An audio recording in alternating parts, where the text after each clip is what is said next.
O sangue escorria pelo meu rosto quente e viscoso, manchando minha blusa branca favorita, aquela que comprei com meu primeiro salário como enfermeira.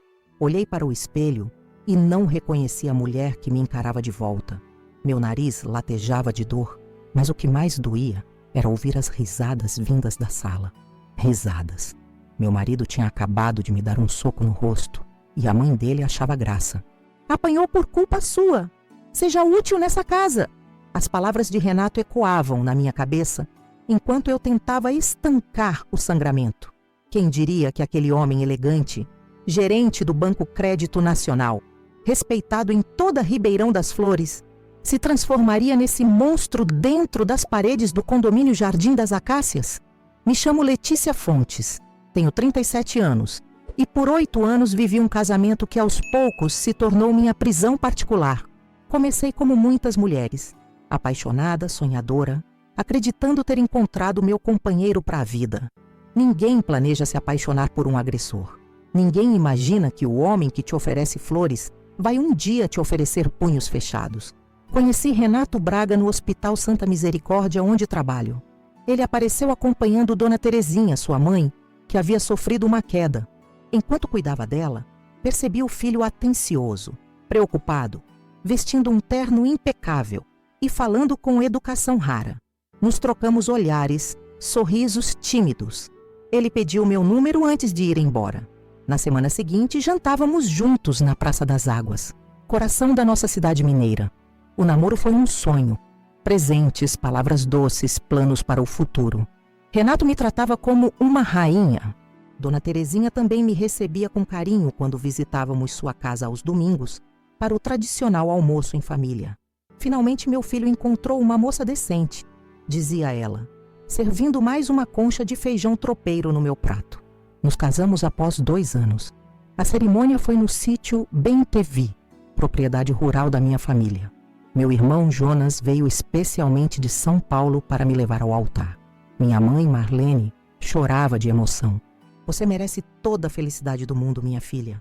Se ela soubesse o que estava por vir, os primeiros sinais apareceram sutis.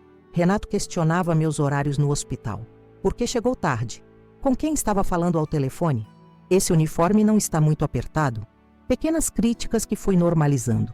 Achava que era só ciúme e preocupação. Não percebi que eram os primeiros tijolos do muro que seria construído ao meu redor. Quando completamos 3 anos de casamento, Dona Terezinha sofreu um derrame. Renato sugeriu que ela se mudasse conosco. Será temporário, amor, até ela se recuperar. O temporário se tornou permanente e nossa dinâmica mudou completamente. Ela ocupou o quarto de hóspedes e também passou a ocupar cada vez mais espaço nas decisões da casa. Foi depois da mudança da sogra que o primeiro grito aconteceu. Eu tinha preparado frango para o jantar, mas Dona Terezinha mencionou que o filho preferia peixe. "Você não conhece nem os gostos do seu marido?" provocou ela. Quando respondi que ele sempre elogiava meu frango, Renato bateu na mesa. "Cala a boca! Minha mãe está certa! Você nunca presta atenção no que eu gosto!" O silêncio que seguiu aquele grito durou semanas. Pedi desculpas, tentei agradar mais, me esforçar mais. Acreditei que tinha feito algo errado. A culpa é uma semente pequena que, quando plantada, cresce rápido e sufoca tudo ao redor. O primeiro empurrão veio 6 meses depois. Questionei por que meu salário ia direto para uma conta que só ele acessava. "Você não entende de dinheiro", justificou. Quando insisti, fui empurrada contra a meia parede. Dona Terezinha presenciou, fingiu não ver. Naquela noite, chorei sozinha no banheiro, a água do chuveiro abafando meus soluços. Minha amiga Jandira, professora da escola municipal, começou a notar as mudanças. "Letícia, você sumiu dos encontros com a turma. Está sempre usando blusas de manga comprida mesmo no calor. O que está acontecendo?" Menti. Disse que estava tudo bem, apenas cansada dos plantões dobrados. Tinha vergonha de admitir a verdade. Afinal, eu era a profissional de saúde que orientava mulheres a denunciar abusos. Como poderia estar vivendo um? No hospital, comecei a me tornar especialista em disfarçar. Maquiagem pesada para cobrir os hematomas. Sorrisos ensaiados para os colegas. Explicações prontas para machucados visíveis. Bati na porta do armário, caí da escada, Esbarrei na quina da mesa. A cada desculpa que inventava, perdia um pedaço da minha identidade. O controle de Renato aumentava. Instalou câmeras em casa para segurança. Checava minhas mensagens, limitou minhas visitas à minha família no sítio, criticava minhas roupas, meu cabelo, meu peso. Nada estava bom. Eu tentava entender o que tinha acontecido com aquele homem carinhoso por quem me apaixonei. E então veio o dia do soco. Encontrei extratos bancários estranhos na gaveta do escritório. Contas em nomes que nunca tinha ouvido falar. Valores altos demais para o salário de um gerente bancário. Esperei ele chegar do trabalho e perguntei sobre aquilo. Sua reação foi imediata. O punho fechado acertou meu nariz com força. O estalo do impacto misturado ao meu grito de dor. Apanhou por culpa sua. Seja útil nessa casa. Pare de meter o nariz onde não é chamada. Ele gritava enquanto eu caía no chão. E o som mais perturbador não foram seus berros, mas a risada aguda de Dona Terezinha, vindo da porta da cozinha. Ela se divertia com minha dor. Arrastei-me para o banheiro, trancando a porta. O sangue jorrava, e junto dele, algo dentro de mim se quebrava definitivamente. Não era apenas meu nariz, era minha submissão. Olhando para aquele espelho, com o rosto inchado e vermelho, tomei uma decisão. Aquele não seria o final da minha história. Naquele momento, lembrei da paciente que atendi semanas antes. Uma senhora de 70 anos que chegou ao hospital com fraturas múltiplas depois de décadas sofrendo abusos do marido.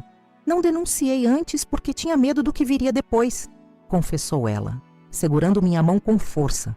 Não cometa o mesmo erro, minha jovem. Não espere até ser tarde demais. Enxuguei o sangue, respirei fundo e comecei a planejar. Precisava ser inteligente. Não bastava apenas fugir, precisava garantir que Renato nunca mais pudesse me encontrar ou ferir outra mulher. Os documentos que encontrei seriam minha salvação. Havia algo muito maior acontecendo naquela casa. Algo que explicava os carros caros, as reuniões noturnas, os telefonemas misteriosos. Voltei para nosso quarto fingindo arrependimento. Pedi desculpas, prometi nunca mais questionar suas finanças. Ele pareceu satisfeito com minha derrota. Não imaginava que por trás daquela aparente submissão, uma tempestade estava se formando. O medo continuava lá, mas agora vinha acompanhado de algo mais poderoso, a determinação. Naquela noite, depois do soco que marcou meu rosto e minha alma, dormi no quarto de hóspedes, que ironicamente já não recebia mais visitas desde que me casei com Renato. Nossa casa, que deveria ser um lar, transformou-se numa prisão com carcereiros, meu marido e sua mãe. Fiquei deitada, olhando para o teto, repassando cada momento dos últimos anos, tentando entender como cheguei àquela situação. Nosso encontro no Hospital Santa Misericórdia parecia obra do destino. Trabalhava no setor de emergências quando Dona Terezinha deu entrada após uma queda na escada de casa. Renato chegou logo depois, aflito, perguntando por sua mãe. Lembro perfeitamente dele naquele dia.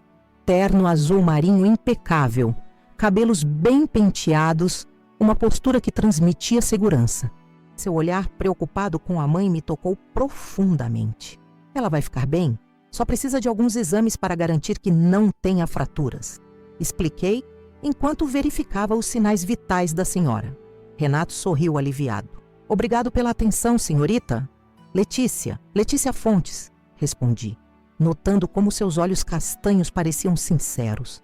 Durante os 3 dias de internação de Dona Terezinha, Renato aparecia sempre no mesmo horário, trazendo flores para a mãe.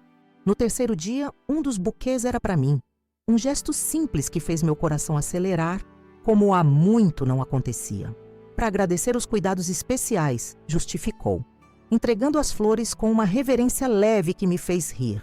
Trocamos telefones quando sua mãe recebeu alta. Não imaginava que aquele número anotado em um pedaço de papel de receituário se tornaria o início de uma história tão bonita quanto trágica. Nosso primeiro encontro foi num café próximo ao hospital. Conversamos por horas. Renato falou sobre seu trabalho no Banco Crédito Nacional, contou histórias da infância em Ribeirão das Flores, confessou sonhos de conhecer a Europa.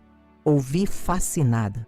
Havia nele uma gentileza que me conquistou rapidamente. Nunca pensei que encontraria uma mulher como você, Letícia. Bonita, inteligente e com um trabalho tão nobre, comentou enquanto me acompanhava até o ponto de ônibus. Os encontros seguintes foram ainda melhores. Caminhadas na Praça das Águas ao entardecer, jantares em restaurantes simples, mas aconchegantes, tardes de domingo no cinema da cidade. Renato me fazia sentir especial, importante, ouvir sobre o meu dia, interessava-se pelos casos que atendia no hospital, respeitava meus horários de plantão. No nosso 3º mês de namoro, conheci sua casa, uma residência ampla com jardim bem cuidado no condomínio Jardim das Acácias. Dona Terezinha me recebeu com um abraço caloroso e um almoço caprichado. Renato me fala tanto de você que sinto como se já fôssemos da mesma família, comentou, servindo-me uma fatia generosa de pudim. Daquela primeira visita guardo memórias doces. As histórias que Dona Terezinha contava sobre o filho quando criança, as fotos antigas que me mostrava, as risadas compartilhadas na varanda ao fim da tarde. Como aquela mesma mulher, anos depois, riria da minha dor. O pedido de casamento veio durante um final de semana no sítio Bem-Tevi, propriedade dos meus pais. Estava mostrando a Renato o pequeno lago onde nadava quando criança. Quando ele se ajoelhou, tirou uma caixinha do bolso e abriu, revelando um anel delicado. Quero passar o resto da minha vida com você, Letícia. Aceita se casar comigo? Meus pais adoraram Renato desde o primeiro momento. Meu pai, agricultor de mãos calejadas, apreciou o rapaz educado da cidade. Minha mãe ficou encantada com seus modos gentis e as flores que sempre trazia quando nos visitava. Esse aí vai te fazer feliz, filha, garantiu minha mãe enquanto me ajudava a escolher o vestido de noiva. Se ela pudesse ver o futuro, nosso casamento foi simples, mas encantador. Celebramos no próprio sítio, sob as árvores frutíferas que meu pai plantou quando nasci. Meu irmão Jonas veio de São Paulo especialmente para a ocasião. Convidamos alguns colegas do hospital, amigos do banco onde Renato trabalhava, vizinhos e familiares. Uma festa pequena, íntima, exatamente como sonhávamos. Os primeiros meses de casados foram maravilhosos. Montamos nosso apartamento com tanto carinho, escolhendo cada móvel juntos, planejando cada espaço. Renato me surpreendia com pequenos presentes sem motivo aparente. Um livro que mencionei querer ler, um vaso de plantas para a janela da cozinha, um porta-retratos com nossa foto da lua de mel em Porto Seguro. As mudanças começaram sutis, quase imperceptíveis. Primeiro foram comentários sobre meu uniforme de trabalho. Esse decote não é muito profundo para uma enfermeira? Questionou certa manhã, enquanto eu me arrumava para o plantão. Depois vieram as ligações frequentes durante meus turnos no hospital. Só para saber se está tudo bem, justificava. No início achei fofo. Um marido preocupado, atencioso. Não percebi que era o começo do controle. Quando completamos 1 ano de casamento, Renato sugeriu que eu reduzisse minha carga horária no hospital. Você trabalha demais, fica exausta. Não precisamos do dinheiro. Meu salário dá para vivermos bem. Aceitei, acreditando que seria melhor para nós, para construirmos uma família. Com menos horas no trabalho, passei a me dedicar mais à casa, preparando jantares elaborados, mantendo tudo impecavelmente organizado. Queria ser a esposa perfeita, corresponder às expectativas dele e às minhas próprias. Então, veio o derrame de Dona Terezinha, mudando completamente nossa dinâmica. Aconteceu numa tarde de domingo. Estávamos almoçando na casa dela, quando ela deixou o garfo cair, o lado esquerdo do rosto paralisado, a fala arrastada. Corremos para o hospital onde eu trabalhava. Cuidei dela pessoalmente nos primeiros dias, mobilizando toda a equipe para garantir o melhor tratamento. Quando recebeu alta, Renato não hesitou. Ela vai morar conosco, Letícia. Não pode ficar sozinha durante a recuperação. Concordei imediatamente. Afinal, era sua mãe, precisava de cuidados, e eu, como enfermeira, poderia ajudar. Preparamos o quarto de hóspedes, adaptamos o banheiro com barras de apoio, organizamos uma rotina de fisioterapia. Renato estava genuinamente agradecido pela minha dedicação. Não sei o que faria sem você, amor, confessou uma noite, abraçando-me com força. Mas aos poucos, a gratidão deu lugar à crítica. Nada que eu fazia parecia suficiente. O mingau estava muito quente ou muito frio, o banho demorado demais ou rápido demais, os exercícios muito intensos ou pouco desafiadores. Dona Terezinha, que antes me tratava como filha, começou a me enxergar como serviçal. Letícia, traga minhas medicações. Letícia, meu travesseiro está desconfortável. Letícia, este chá está sem açúcar. Renato sempre tomava o partido da mãe. Ela está doente, precisamos ter paciência. Justificava quando eu mostrava exaustão. Mas a recuperação avançava. E Dona Terezinha já caminhava sem dificuldades pela casa. Falava normalmente, fazia sua própria higiene. Mesmo assim, continuava me tratando como sua enfermeira particular. Quando sugeri gentilmente que ela poderia voltar para sua casa, já que estava praticamente recuperada, Renato teve sua primeira explosão de raiva comigo. Como pode ser tão egoísta? É minha mãe. Ela cuidou de mim a vida toda. Agora é nossa vez de cuidar dela. Recuei, pedindo desculpas, sentindo-me terrível por ter sugerido algo tão insensível. Aceitei que Dona Terezinha seria parte permanente de nosso lar, sem imaginar como aquilo mudaria profundamente meu casamento. As críticas aumentaram. Não era mais apenas sobre os cuidados com Dona Terezinha, mas sobre tudo. A comida que preparava, as roupas que vestia, os amigos que frequentavam nossa casa, meu jeito de falar ao telefone, minha postura ao assistir televisão. O episódio do jantar foi um divisor de águas. Tinha preparado frango assado, uma receita de família que Renato sempre elogiava. Dona Terezinha, ao ver o prato na mesa, comentou com desdém: "Frango de novo? Renato prefere peixe, sempre preferiu. Uma esposa deveria conhecer os gostos do marido. Mas ele sempre gostou do meu frango, nunca reclamou." Respondi calmamente. Foi quando Renato bateu na mesa com tanta força que os copos tremeram. "Cala a boca! Minha mãe está certa, você nunca presta atenção no que eu gosto!" O silêncio que seguiu foi ensurdecedor. Engoli seco, o coração acelerado, as mãos trêmulas. Pedi desculpas automaticamente, prometi fazer peixe na próxima vez, me ofereci para sair e comprar algo diferente para eles jantarem. Renato recusou secamente. Jantamos em silêncio absoluto. Apenas o barulho dos talheres contra os pratos. Depois daquele dia, o ambiente em casa ficou ainda mais pesado. Renato começou a chegar mais tarde do trabalho, sempre com desculpas sobre reuniões no banco. Quando questionei uma vez, recebi apenas um olhar frio e a resposta cortante: "Estou trabalhando para sustentar esta casa. Não devo satisfações dos meus horários." As pequenas alegrias do início do casamento desapareceram completamente. Não havia mais presente surpresa, elogios, planos para o futuro. Renato praticamente não conversava comigo, exceto para fazer exigências ou críticas. Tentei resgatar nosso relacionamento de várias formas. Preparei jantares românticos quando Dona Terezinha visitava amigas. Sugeri viagens de final de semana. Comprei lingeries novas tentando reavivar nossa intimidade. Nada funcionava. Renato parecia cada vez mais distante, irritadiço. Foi nessa época que percebi outra mudança significativa. Renato assumiu o controle total das finanças. Pediu que eu transferisse meu salário para uma conta conjunta que, na prática, só ele administrava.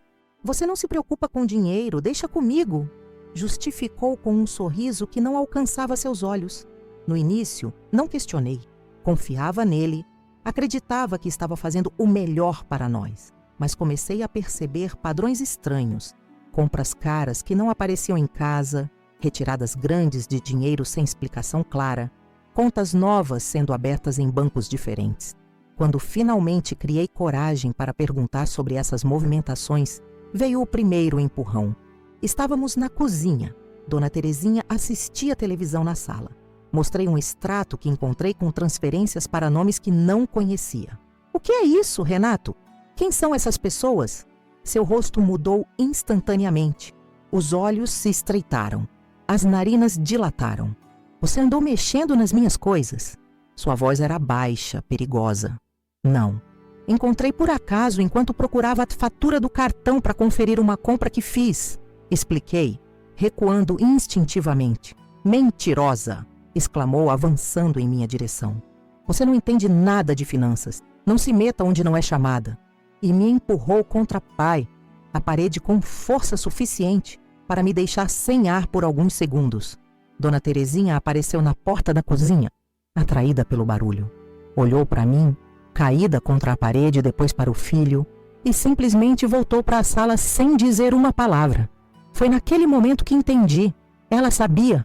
Talvez sempre soubesse que tipo de homem seu filho era. Aquela noite chorei silenciosamente no banheiro, a água do chuveiro abafando meus soluços. Olhei no espelho e não reconheci a mulher que me encarava de volta. Onde estava a Letícia confiante, independente, que cuidava de pacientes e salvava vidas? Como tinha permitido chegar àquele ponto? Cogitei ligar para meu irmão Jonas, contar o que estava acontecendo, pedir ajuda. Mas a vergonha me impediu. Como explicaria que a enfermeira que orientava mulheres vítimas de violência doméstica a denunciarem seus agressores estava vivendo exatamente a mesma situação? Os empurrões se tornaram mais frequentes, sempre quando eu questionava algo ou discordava de Renato. Depois vieram os apertões no braço, tão fortes que deixavam marcas roxas que eu escondia com blusas de manga comprida, mesmo no calor de Minas Gerais. No hospital comecei a me isolar. Evitava as confraternizações com os colegas, almoçava sozinha, não participava mais das conversas informais durante os intervalos. Sentia que cada interação social era uma oportunidade para alguém descobrir meu segredo vergonhoso. Minha amiga Jandira, professora da escola municipal e amiga desde a adolescência, foi a primeira a perceber que algo estava errado. Insistiu em me visitar depois de várias tentativas frustradas de me encontrar fora do trabalho. Letícia, você sumiu. Não atende minhas ligações. Sempre tem desculpas para não sair. O que está acontecendo? Perguntou sentada em minha sala, enquanto Renato e Dona Terezinha estavam fora. Nada, respondi automaticamente. Só estou cansada, muitos plantões. Você sabe como é. Conheço você desde os 15 anos. Sei quando está mentindo. Insistiu, segurando minhas mãos. É o Renato? Ele está te tratando mal? Neguei veementemente, inventando histórias sobre projetos no hospital, estudos para uma especialização que nunca existiu, preocupações com meus pais no sítio. Jandira não pareceu convencida, mas respeitou meu silêncio. Antes de sair, deixou um bilhete em minha mão. Quando estiver pronta para falar, estarei aqui, dia e noite. Guardei aquele bilhete como um talismã, escondido entre as páginas de um livro de enfermagem que Renato jamais abriria. Era meu pequeno fio de esperança em dias cada vez mais sombrios. E então veio o episódio que mudou tudo. Encontrei, por acaso, enquanto procurava um documento no escritório, uma pasta cheia de extratos bancários, contratos com nomes estranhos, recibos de transferências para contas no exterior, valores muito acima do salário de um gerente de banco, mesmo um em posição privilegiada como Renato. Esperei ele chegar do trabalho, o coração batendo acelerado. Precisava entender o que estava acontecendo. Precisava saber em que tipo de situação estávamos envolvidos. Renato, o que são esses documentos? De onde vem tanto dinheiro? O soco veio sem aviso, direto no meu nariz com tanta força que cambaleei para trás, o sangue jorrando imediatamente. Caí sentada, atordoada pela dor e pela surpresa. Apanhou por culpa sua. Seja útil nessa casa. Pare de meter o nariz onde não é chamada. E enquanto o sangue escorria pelo meu rosto, manchando minha blusa branca, ouvi o som mais perturbador de todos. A risada de Dona Terezinha, observando tudo da porta da cozinha, como se assistisse a uma cena cômica de novela. Foi naquele momento, olhando para meu reflexo ensanguentado no espelho do banheiro, que algo mudou dentro de mim. A enfermeira que orientava mulheres a denunciar seus agressores precisava seguir o próprio conselho, mas antes descobriria exatamente o que Renato escondia naqueles papéis, porque instintivamente sabia que ali estava minha salvação. Passei a noite inteira acordada com compressas frias no nariz para reduzir o inchaço. A cada hora que passava, minha determinação crescia. O sangue seco na minha roupa era um lembrete constante do que havia acontecido, uma prova física da minha realidade, que não podia mais negar ou minimizar. Pela primeira vez em anos, pensei claramente: isso não é amor, isso é crime. Quando a manhã chegou, Renato já havia saído para o trabalho. Dona Terezinha ainda dormia. Era minha chance. Voltei sorrateiramente ao escritório, trancando a porta por dentro. Precisava encontrar novamente aqueles documentos entender o que estava acontecendo. Minhas mãos tremiam enquanto abria gavetas e vasculhava pastas. O telefone tocou na sala, fazendo meu coração disparar. Congelei por alguns segundos, esperando que Dona Terezinha a atendesse.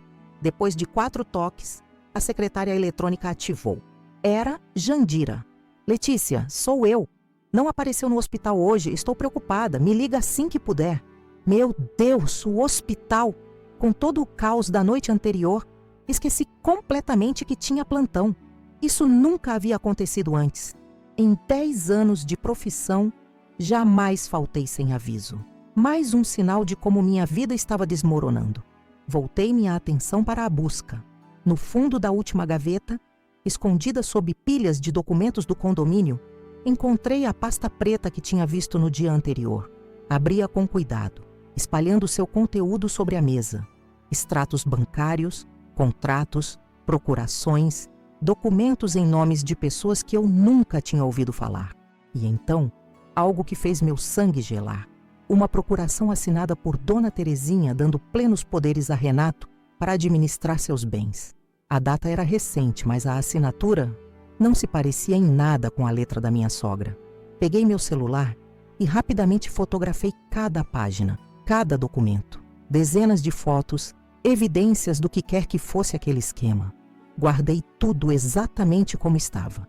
Fechei a gaveta e saí silenciosamente do escritório. Precisava de um lugar seguro para analisar aquilo tudo.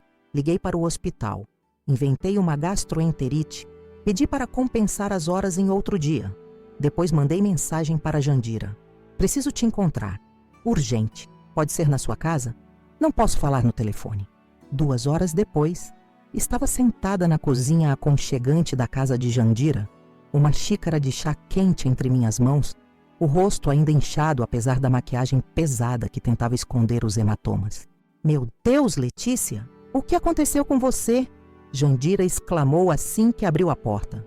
As lágrimas que segurei por tanto tempo finalmente vieram. Contei tudo. Os gritos, os empurrões, o controle financeiro e, finalmente, o soco. Mostrei as fotos no celular. Não as dos documentos, mas as dos hematomas anteriores que tinha escondido de todos, registrando secretamente como uma forma inconsciente de preservar provas. Por que não me contou antes? Por que não pediu ajuda? Jandira perguntava, segurando minhas mãos com força. Vergonha? Medo? Não sei.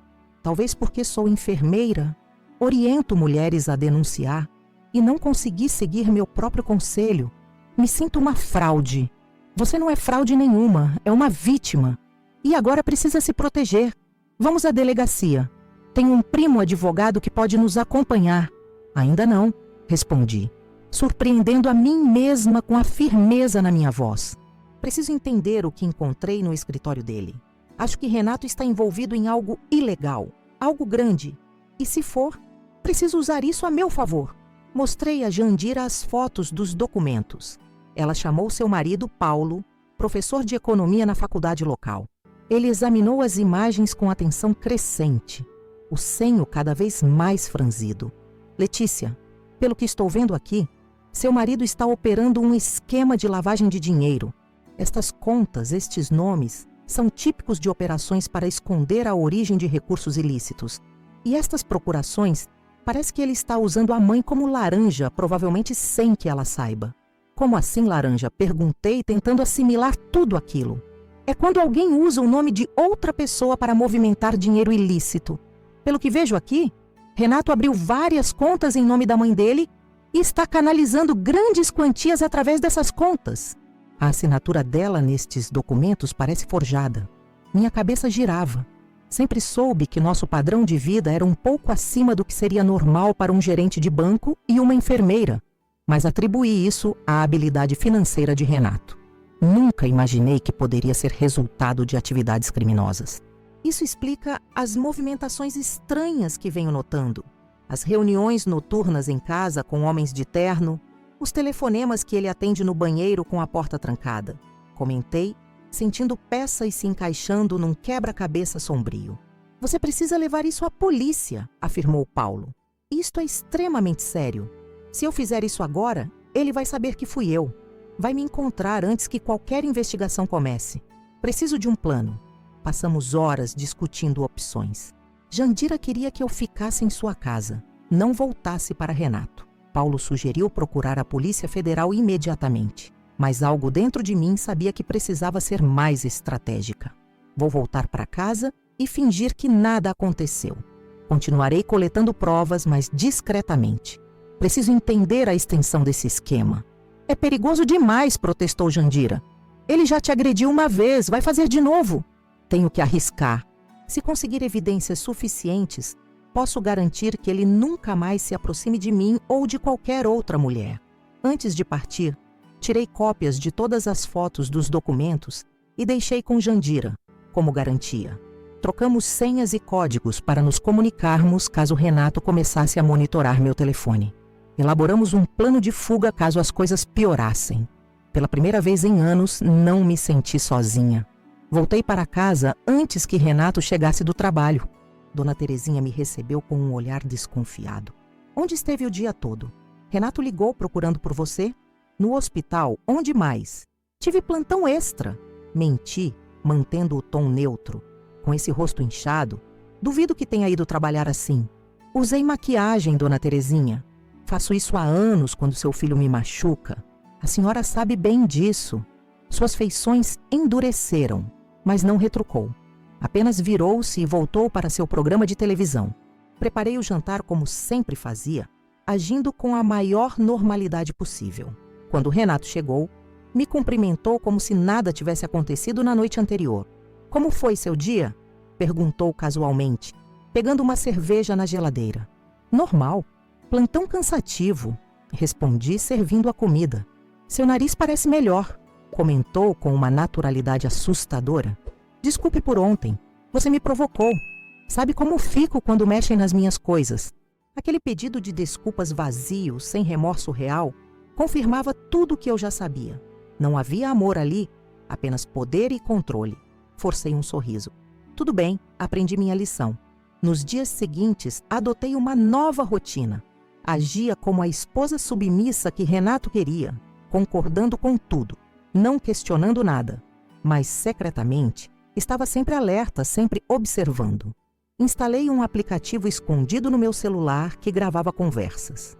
Posicionava o telefone estrategicamente durante as reuniões que Renato realizava em casa.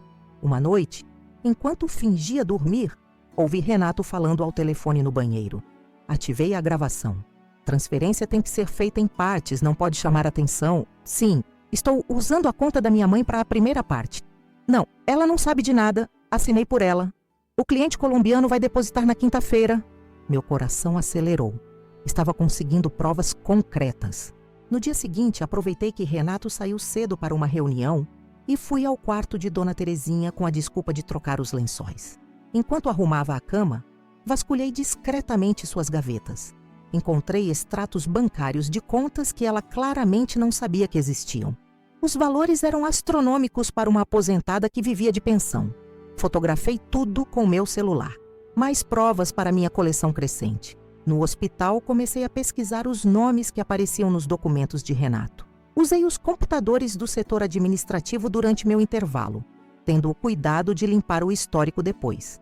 Descobri que vários daqueles nomes estavam ligados a empresas fantasmas, algumas inclusive com processos por sonegação fiscal. Uma semana depois do incidente do soco, recebi uma mensagem inesperada no celular, de um número que não conhecia. Dona Letícia, aqui é Otávio Castilho, colega de trabalho do Renato. Preciso falar com a senhora urgentemente. É sobre seu marido. Hesitei. Poderia ser uma armadilha de Renato para testar minha lealdade, mas também poderia ser uma fonte valiosa de informação. Respondi com cautela. Sobre o que exatamente? Não posso explicar por mensagem. Podemos nos encontrar em local público? É importante. Combinamos um encontro no café próximo ao hospital, durante meu horário de almoço. Escolhi uma mesa no fundo do estabelecimento, de onde podia ver a entrada, e garantir que Renato não aparecesse de surpresa. Otávio era um homem de meia idade, cabelos grisalhos nas têmporas, expressão séria e cansada. Sentou-se à minha frente, pediu um café e foi direto ao ponto. Dona Letícia, trabalho com seu marido há 5 anos. Sempre desconfiei das atividades dele no banco, mas recentemente as coisas ficaram mais evidentes. Renato está envolvido em um esquema de lavagem de dinheiro para clientes poderosos, alguns com ligações com tráfico internacional. Mantive a expressão neutra, não demonstrando que já sabia de parte daquilo. Por que está me contando isso? Porque estou cooperando com uma investigação da Polícia Federal. E porque notei seus hematomas mal disfarçados quando fui na sua casa para aquele churrasco mês passado. Ninguém merece viver com medo. Minha mente trabalhava rapidamente, avaliando riscos e oportunidades. Se a Polícia Federal já estava investigando o Renato, eu poderia usar isso a meu favor. O que exatamente você quer de mim, Sr. Otávio? Informações. Qualquer coisa que possa ajudar a construir o caso contra seu marido. Em troca, garantimos sua segurança e imunidade, já que você vive na mesma casa e poderia teoricamente ser considerada cúmplice. Não sou cúmplice de nada, respondi firmemente. Só descobri recentemente o que ele faz, e tenho provas disso. Os olhos de Otávio brilharam com interesse. Que tipo de provas? Mostrei algumas das fotos que havia tirado, sem revelar todas as minhas cartas. Otávio examinou com atenção crescente. Isso é exatamente o que precisamos. Há quanto tempo coleta estas evidências? Tempo suficiente. E tenho mais. Conversamos por quase 1 hora. Otávio explicou que Renato usava sua posição no banco para facilitar transações suspeitas para clientes especiais. O esquema envolvia abrir contas em nome de laranjas, sua mãe sendo uma delas, para movimentar dinheiro que depois era enviado ao exterior através de empresas de fachada. Os valores eram enormes, na casa dos milhões. E o que ganho colaborando com vocês? Perguntei finalmente. Proteção, um novo começo. E a garantia de que Renato nunca mais poderá machucar você ou qualquer outra pessoa. Voltei para o hospital com a cabeça fervilhando de ideias. Aquela conversa abria possibilidades que eu nem tinha considerado. Não precisaria apenas fugir. Poderia reconstruir minha vida completamente, com a segurança de saber que Renato estaria preso e sem poder para me atingir. Liguei para Jandira do telefone do hospital, usando um código que havíamos combinado. Aquela receita que você me pediu, encontrei. Podemos nos ver hoje à tarde? Na casa de Jandira, contei sobre o encontro com Otávio. Ela ficou apreensiva. E se for uma armadilha? E se Renato descobriu que você sabe e está tentando te pegar? Pensei nisso, mas fiz uma pesquisa rápida. Otávio Castilho existe mesmo, trabalha no banco há anos. E as informações que ele deu batem com o que encontrei nos documentos. Paulo, que estava conosco, ponderou. Mesmo assim, precisamos ter certeza. Vou ligar para um amigo que trabalha no Ministério Público, perguntar discretamente se existe alguma investigação sobre o Banco Crédito Nacional. Enquanto esperávamos notícias, elaborei um plano. Se confirmássemos a legitimidade de Otávio e da investigação, eu me tornaria uma informante. Continuaria em casa, agindo normalmente, mas documentando tudo. Seria arriscado, mas também a melhor chance de conseguir minha liberdade definitiva. 2 dias depois, Paulo voltou com a confirmação. Havia mesmo uma investigação federal sobre lavagem de dinheiro envolvendo o banco onde Renato trabalhava. A operação era sigilosa, mas real. Otávio provavelmente era mesmo um colaborador ou um agente disfarçado. Marquei novo encontro com Otávio, desta vez em um parque público, durante minha caminhada matinal. Um hábito que Renato permitia porque dizia que eu precisava manter a forma. Estou dentro, disse a ele, sentada em um banco enquanto fingíamos ser apenas 2 conhecidos conversando casualmente. Mas preciso de garantias. Quero proteção policial assim que tudo estourar e quero que meu nome fique fora dos noticiários. Podemos providenciar isso. O que mais? Preciso saber se a mãe dele está envolvida conscientemente ou se é apenas um laranja como suspeito. Pelo que sabemos, Dona Terezinha é usada pelo filho sem saber a extensão do esquema. Ele forja a assinatura dela em documentos, abre contas em seu nome. Ela recebe alguns benefícios, viagens, presentes caros, mas provavelmente não faz ideia da origem ilícita do dinheiro. Aquilo me surpreendeu. Sempre vi Dona Terezinha como cúmplice das agressões de Renato, mas talvez ela também fosse, de certa forma, uma vítima dele, manipulada de outra maneira. Ela pode perder tudo quando a operação estourar, comentei, pensando nas consequências. Infelizmente, sim. Bens adquiridos com dinheiro de origem ilícita são confiscados, mesmo que a pessoa não soubesse da origem. Assentindo, tomei minha decisão final. Me diga o que preciso fazer. Nas semanas seguintes, transformei-me em uma agente dupla na minha própria casa. Durante o dia, era a esposa obediente e submissa que Renato esperava. À noite, quando todos dormiam, transferia informações para um pendrive, escondido na capa do meu celular. Fotografava novos documentos que encontrava, gravava conversas. Otávio me forneceu um telefone seguro, escondido dentro de uma escova de cabelo oca, para nos comunicarmos. A investigação avançava rapidamente com minhas contribuições. Descobri que Renato planejava uma grande operação para a semana seguinte, uma transferência significativa, envolvendo um cliente colombiano que viria pessoalmente ao Brasil. Isso é perfeito, disse Otávio, quando nos encontramos rapidamente no estacionamento do supermercado. Se conseguirmos pegá-los em flagrante durante a operação, o caso fica muito mais forte. Ele está organizando um jantar em casa para esse cliente, informei. Quinta-feira à noite. Diz que é um investidor estrangeiro interessado em oportunidades no Brasil. Você consegue gravar esse jantar? Posso tentar. Vou colocar o celular em modo de gravação embaixo da mesa. Mas é arriscado. Faremos o seguinte. Posicione agentes próximos à sua casa naquela noite. Ao primeiro sinal de que estão discutindo a operação ilegal, você envia uma mensagem código. Entramos imediatamente. O plano estava traçado. Pela primeira vez em anos, senti uma onda de esperança genuína. Não apenas escaparia do meu casamento abusivo, ajudaria a desmantelar um esquema criminoso e garantiria que Renato enfrentasse a justiça por todos seus crimes. Na véspera do grande dia, estava no hospital quando recebi uma mensagem de Renato. Comprei um vestido novo para você usar amanhã. Preciso que esteja deslumbrante para impressionar nossos convidados. O vestido estava sobre nossa cama quando cheguei. Vermelho, decotado, claramente escolhido para me exibir como um troféu diante dos parceiros de negócios. Ao lado dele, uma caixa pequena contendo brincos de diamantes. Em outros tempos, poderia ter me sentido lisonjeada com aqueles presentes. Agora sabia exatamente o que eram. Instrumentos de controle comprados com dinheiro sujo. Experimentei o vestido, ensaiei sorrisos no espelho. Preparei-me mentalmente para o papel que desempenharia na noite seguinte. Minha última performance como esposa submissa de Renato Braga. Em menos de 24 horas, nossas vidas mudariam para sempre. A manhã de quinta-feira chegou com um céu cinzento sobre Ribeirão das Flores. Acordei antes do despertador, observando Renato que dormia ao meu lado. Como poderia um homem parecer tão tranquilo em seu sono e esconder tamanha monstruosidade quando acordado? Suas feições relaxadas, a respiração ritmada, nada que indicasse a violência de suas mãos ou a sujeira de seus negócios. Levantei-me silenciosamente e fui para o banheiro. Encarei meu reflexo no espelho, os hematomas do nariz quase desaparecidos. Maquiagem já não era necessária para escondê-los, mas as marcas invisíveis, essas continuavam lá, profundas e doloridas. Prometi a mim mesma.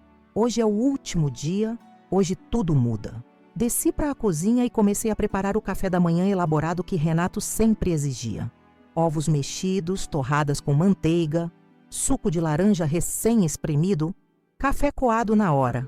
Enquanto cortava frutas para a mesa, Dona Terezinha apareceu, já completamente vestida e maquiada, apesar do horário matinal. "O cozinheiro vem às 14h, anunciou sem me cumprimentar. "Espero que tenha limpado adequadamente a prataria. Quero tudo impecável para hoje à noite." "Já está tudo pronto, Dona Terezinha. Polindo os talheres ontem à noite." Ela me avaliou com um olhar crítico. "Esse vestido que Renato comprou, é importante que você esteja deslumbrante. Esses homens valorizam um ambiente agradável." A maneira como ela disse aquilo me revoltou por dentro. Era como se eu fosse apenas mais um móvel da casa, um objeto decorativo para agradar os convidados. Mas mantive a expressão neutra, assentindo obedientemente. "Farei o possível para não desapontar vocês." Renato desceu pouco depois, ajustando a gravata do terno impecável. Beijou a mãe na testa e me deu um beijo rápido nos lábios. Uma demonstração mecânica de afeto que há muito perdera qualquer significado. Hoje é um grande dia, anunciou servindo-se de café. Se tudo correr como planejado, vamos dar um salto em nossas finanças. Talvez possamos finalmente fazer aquela viagem a Paris que sempre quis, mãe. Dona Terezinha sorriu, os olhos brilhando com a menção da viagem. Seria maravilhoso, filho. E você, Letícia? Continuou ele, voltando-se para mim com um sorriso que não alcançava seus olhos. Talvez um carro novo, aquele modelo que você comentou outro dia. Forcei um sorriso entusiasmado. Seria perfeito, amor.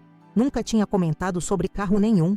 Renato sequer me permitia dirigir há mais de um ano, alegando que eu era distraída demais. Mais uma mentira em uma relação construída sobre falsidades. Assim que ele saiu para o trabalho, enviei uma mensagem codificada para Otávio do telefone seguro. Paciente pronto para cirurgia hoje à noite. Equipe médica confirmada? A resposta veio minutos depois. Equipe completa a postos. Procedimento conforme planejado. Passei a manhã organizando os últimos detalhes da casa para o jantar, enquanto mentalmente repassava cada etapa do plano. O cozinheiro chegou pontualmente às 2, trazendo ingredientes frescos para um menu sofisticado escolhido por Renato. Entrada de camarões ao champanhe, filé ao molho de vinho tinto como prato principal, soufflé de chocolate para a sobremesa. Comida cara para impressionar gente suja.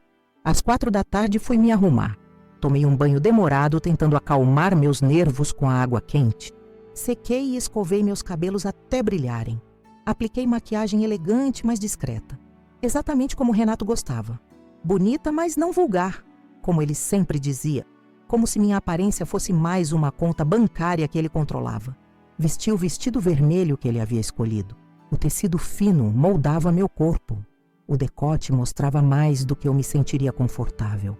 Mas essa noite era sobre interpretar um papel.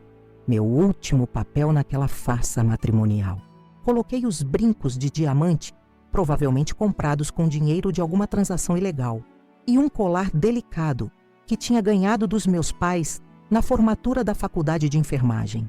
Aquele colar era um lembrete silencioso de quem eu realmente era, de onde vinha, do que era capaz.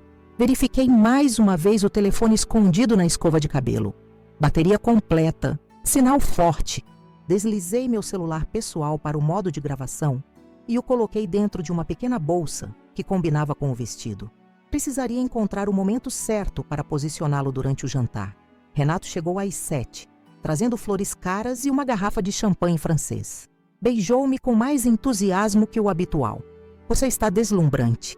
Elogiou, seus olhos percorrendo meu corpo de uma forma que me fez sentir um objeto à venda. Nossos convidados vão ficar impressionados. Quem exatamente vem ao jantar?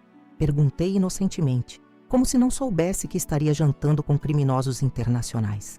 Sr. Gutierrez, um investidor colombiano muito importante, e 2 empresários locais interessados na parceria que estamos desenvolvendo. Nada de política ou assuntos polêmicos hoje, está bem? Apenas sorria e seja encantadora. Claro, querido. Farei o meu melhor. Os convidados começaram a chegar às 8. Primeiro, os empresários locais. Reconheci um deles como dono de uma rede de postos de gasolina da região e outro como proprietário de uma construtora envolvida em escândalos de superfaturamento em obras públicas. Ambos acompanhados por esposas deslumbrantes e silenciosas, tão decorativas quanto os arranjos de flores na mesa de jantar. Às 8h30, chegou o convidado principal.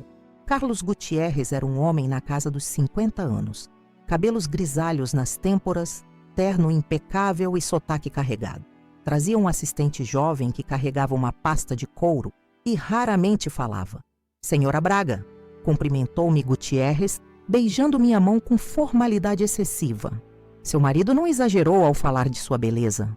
Sorri educadamente, sentindo um frio na espinha. Quantas mulheres como eu, esposas troféu de homens como Renato, estariam presas em situações semelhantes naquele exato momento? Quantas sofreriam em silêncio, sem a oportunidade de escapar que eu estava prestes a agarrar? O jantar começou com conversas amenas. Clima, política internacional, futebol. Renato brilhava como anfitrião, mantendo a conversa fluindo junto com o vinho caro. Dona Terezinha comentava ocasionalmente, sempre apoiando as opiniões do filho. Eu sorria e assentia, servindo mais bebida quando necessário, sendo a perfeita anfitriã submissa. Foi durante a sobremesa que a conversa finalmente chegou ao verdadeiro motivo daquele encontro. Gutierrez fez um gesto para seu assistente, que abriu a pasta de couro e retirou alguns documentos. Então, meu amigo, disse o colombiano a Renato, vamos discutir os detalhes da nossa parceria? Renato lançou um olhar em minha direção e depois para as outras esposas presentes. Senhoras, por que não vão para a sala de estar enquanto discutimos alguns assuntos chatos de negócios? Letícia, querida, sirva licores para nossas convidadas. Era o momento que eu esperava. Levantei-me graciosamente, deixando minha bolsa esquecida estrategicamente sob a mesa, com o celular gravando tudo. Acompanhei as outras mulheres até a sala, servi licores e sugeri que poderíamos assistir a um filme enquanto os homens conversavam. Com licença, vou apenas verificar se os cavalheiros precisam de mais alguma coisa, disse depois de alguns minutos, voltando discretamente à sala de jantar. Parei no corredor, suficientemente próxima para ouvir, mas fora do campo de visão deles. As vozes chegavam claramente até mim. O procedimento é simples, explicava Renato. Os valores entram pelas contas que estabelecemos em nome de minha mãe e outros colaboradores. São pulverizados em aplicações menores, depois reconsolidados em contas offshore. Ninguém consegue rastrear a origem. E a segurança? Questionou Gutierrez. Sua posição no banco é suficiente para garantir que não haverá investigações? Tenho pessoas estratégicas na folha de pagamento. Auditores, gerentes de compliance, tudo sob controle. Peguei o telefone escondido e digitei rapidamente a mensagem combinada para Otávio. Cirurgia em andamento. Paciente exposto. A resposta foi imediata. Equipe médica chegando em 5 minutos. Mantenha-se segura. Voltei para a sala de estar. O coração batendo tão forte que temia que as outras mulheres pudessem ouvi-lo.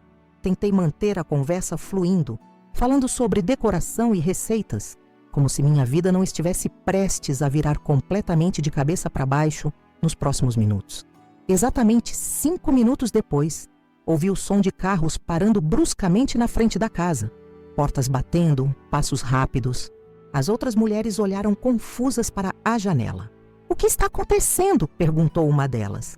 Antes que eu pudesse responder, a campainha tocou insistentemente, seguida por batidas fortes na porta e um grito. Polícia Federal! Abram a porta! O caos se instalou. Da sala de jantar, ouvi sons de cadeiras sendo arrastadas, vidros quebrando. Renato apareceu na porta da sala de estar, o rosto contorcido em uma expressão que mesclava raiva e pânico. O que você fez? Gritou para mim, avançando em minha direção com os punhos cerrados. Naquele momento, a porta da frente cedeu com um estrondo. Agentes da Polícia Federal invadiram a casa, armas em punho, gritando ordens. Renato foi imobilizado antes que pudesse me alcançar. Gutierrez e seu assistente tentaram fugir pelos fundos, mas também foram detidos. Os empresários locais permaneceram paralisados, mãos ao alto, enquanto suas esposas gritavam assustadas. Em meio à confusão, vi Otávio entrando na sala, não mais como o tímido colega de banco, mas como o agente federal confiante que realmente era. Nossos olhares se cruzaram brevemente, um aceno de reconhecimento e de missão cumprida. Dona Terezinha surgiu na escada, o rosto uma máscara de confusão e horror. O que significa isso? Renato, o que está acontecendo? Um agente se aproximou dela. Senhora Terezinha Braga, a senhora também está detida para investigação de participação em esquema de lavagem de dinheiro. O quê? Isso é absurdo! Não sei do que estão falando! Exclamou ela, o rosto pálido de choque. Enquanto algemavam Renato, ele conseguiu se virar na minha direção. Seu olhar de ódio queimava como fogo. Foi você, não foi? Você nos entregou! Mantive-me em silêncio, sustentando seu olhar sem medo pela primeira vez em anos. Não havia mais necessidade de fingir submissão, de esconder minha força. Aquele olhar silencioso foi minha primeira declaração de independência. Otávio se aproximou de mim discretamente. Precisamos tirá-la daqui agora. Temos um carro esperando nos fundos. Pegue apenas o essencial. Subi rapidamente ao quarto enquanto os agentes continuavam o trabalho de apreensão de documentos e equipamentos. Em poucos minutos, coloquei numa pequena mala documentos pessoais, algumas roupas básicas, o porta-retratos com a foto dos meus pais e o estetoscópio que usei em meu primeiro dia como enfermeira, símbolos da vida que estava prestes a recuperar. Quando desci as escadas, vi Renato sendo conduzido para fora, ainda gritando acusações contra mim. Dona Terezinha vinha logo atrás, chorando e implorando explicações que ninguém oferecia. "Renato!" chamei, fazendo-o parar e virar-se. "Você disse que apanhei por minha culpa naquele dia, que eu deveria ser útil. Bem, fui extremamente útil hoje, não acha?" Seu rosto se contorceu em uma máscara de fúria. "Você vai pagar por isso. Vou te encontrar onde quer que esteja." "Não, você não vai," respondi calmamente. "Você vai passar muitos anos numa cela pensando nos erros que cometeu, com sua mãe, com as pessoas que roubou e principalmente comigo. E quando sair, não haverá mais Letícia Fontes para você encontrar." Otávio me conduziu pelos fundos da casa até um carro sem identificação que nos esperava. Entrei no banco traseiro, sentindo uma estranha mistura de alívio, medo e exaustão. Enquanto o veículo se afastava do condomínio Jardim das Acácias, permiti-me chorar pela primeira vez. Não lágrimas de tristeza ou dor, mas de alívio e libertação. "Para onde estamos indo?" perguntei depois de alguns minutos. "Casa segura," respondeu Otávio. "Você ficará lá até terminarmos de processar todos os envolvidos e garantirmos que não há risco para sua segurança. Depois, programa de proteção à testemunha. Por quanto tempo? Difícil precisar. O caso é grande, Letícia. Maior do que imaginávamos inicialmente. Seu marido estava envolvido com pessoas poderosas, lavando dinheiro do tráfico internacional, propinas de obras públicas, sonegação fiscal de empresários. Vai demorar meses, talvez anos, para desmontar toda a rede. A realidade do que havia feito começava a pesar sobre meus ombros. Não era apenas uma esposa escapando de um casamento abusivo. Eu tinha ajudado a desmantelar uma organização criminosa significativa. Minha vida nunca mais seria a mesma. E Dona Terezinha? Ela realmente não sabia de nada? Otávio suspirou. Difícil dizer com certeza neste momento. Encontramos documentos com a assinatura dela, mas como você mesma confirmou, provavelmente forjadas pelo filho. Ela se beneficiou do dinheiro ilícito, mas pode não ter tido conhecimento da origem. A investigação vai esclarecer isso. E se for confirmado que ela era apenas um laranja, o que acontecerá com ela? Mesmo assim, os bens adquiridos com dinheiro de origem ilícita serão confiscados. No melhor cenário, ela fica sem nada, mas livre. No pior, responde como cúmplice. Fiquei em silêncio processando tudo aquilo. Apesar do comportamento de Dona Terezinha comigo, da forma como incentivava e normalizava os abusos do filho, senti uma pontada de compaixão. Uma senhora de quase 70 anos, possivelmente perdendo tudo, descobrindo que o filho que idolatrava era um criminoso. O carro parou em frente a uma casa simples nos arredores da cidade, longe do luxo do condomínio onde vivia. Uma agente feminina me recebeu na porta, conduzindo-me para o interior. O local era modesto, mas confortável. Sala pequena, cozinha funcional, 2 quartos, tudo limpo e organizado. "Esta será sua casa pelos próximos dias", explicou ela. "Sou a agente Miranda. Ficarei com você durante este período. Há roupas no armário do quarto principal, comida na geladeira. Por segurança, não pode fazer ligações nem usar internet sem supervisão. E meu trabalho no hospital? Minha família? Já providenciamos uma licença médica para você. Quanto à sua família, podemos organizar um contato supervisionado em breve. Mas é importante que ninguém saiba onde você está por enquanto." Otávio, que havia entrado logo atrás de nós, acrescentou: "Amanhã virão oficiais para colher seu depoimento formal. Será um dia longo, preparando declarações que serão usadas no processo. Depois disso, começaremos a planejar seu futuro no programa de proteção. Novo nome, nova cidade, nova vida", murmurei, a realidade finalmente se assentando. Exatamente.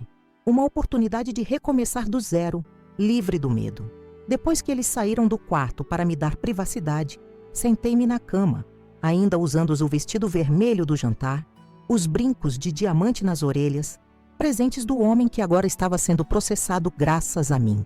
Tirei-os lentamente, guardando-os na gaveta como relíquias de uma vida que não mais me pertencia.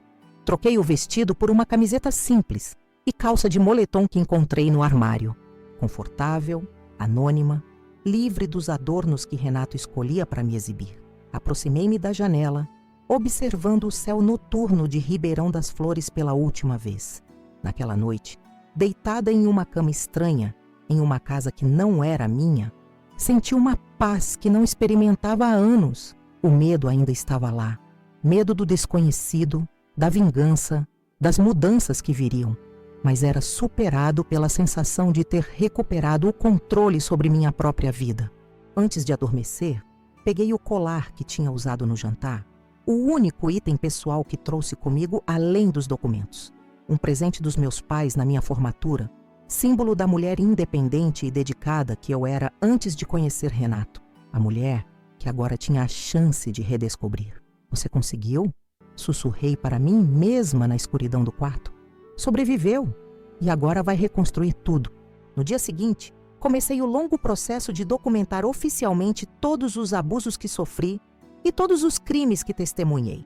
Horas de depoimento, assinatura de declarações, identificação de documentos. Era doloroso reviver cada momento, mas também catártico, como drenar uma ferida infeccionada para finalmente permitir que cure. Uma semana depois, recebi a visita de uma coordenadora do programa de proteção à testemunha.